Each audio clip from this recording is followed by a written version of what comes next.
O'Hare International Airport. 50,000 people work here. From deep underground to high above the runways, many perform important jobs that go unseen. Here's what happens behind closed doors when we fly O'Hare.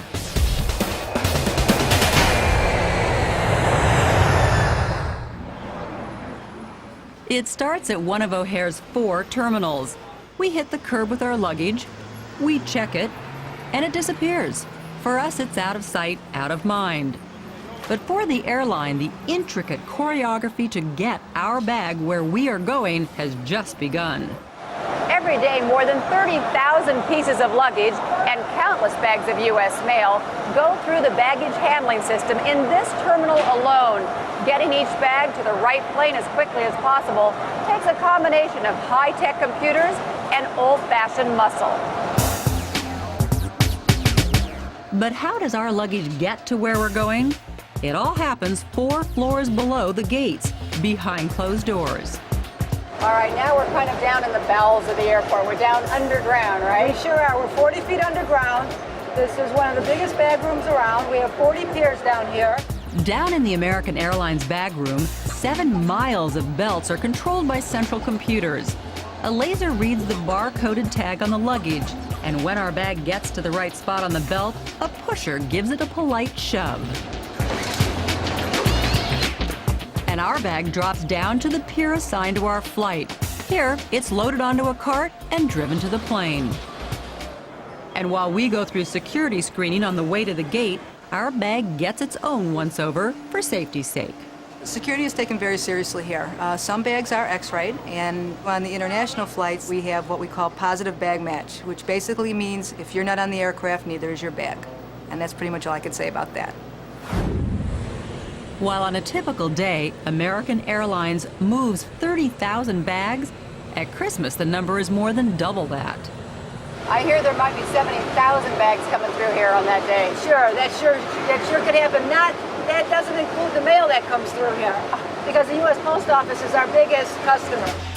American Airlines alone will fly 70 to 80,000 pounds of mail out of Chicago every day. And when we're waiting to claim that last piece of luggage and it hasn't shown up, could be it's still on the belt because we didn't listen when they said to take off those loose straps. But here's something I've always wondered about. Why is there ORD on the luggage tag when we fly to O'Hare?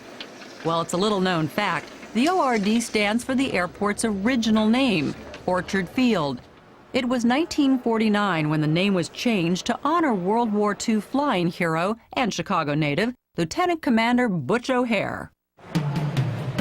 While you're killing time getting a snack, a shoe shine, or maybe even a massage, not far from the constant stream of travelers is a flurry of activity that you never see.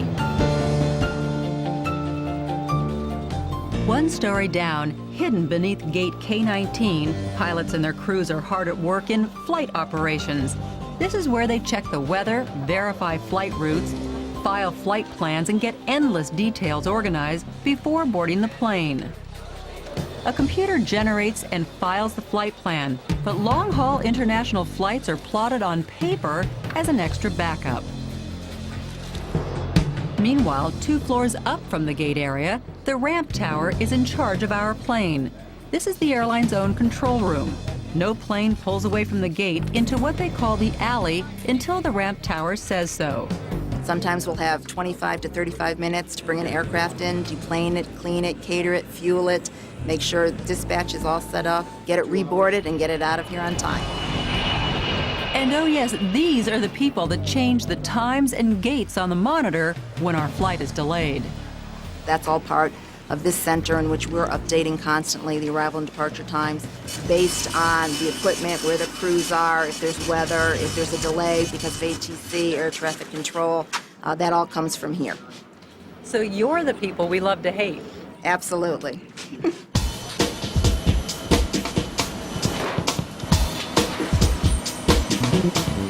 Down at the airplane, baggage is being loaded, the aircraft fueled, and the crew does the pre-flight checks. This flight is just one of hundreds departing today. That means thousands of meals. Each airline has a food service company that prepares the meals off the airport property, but they all have to be ordered, cooked, driven to the plane, and stowed.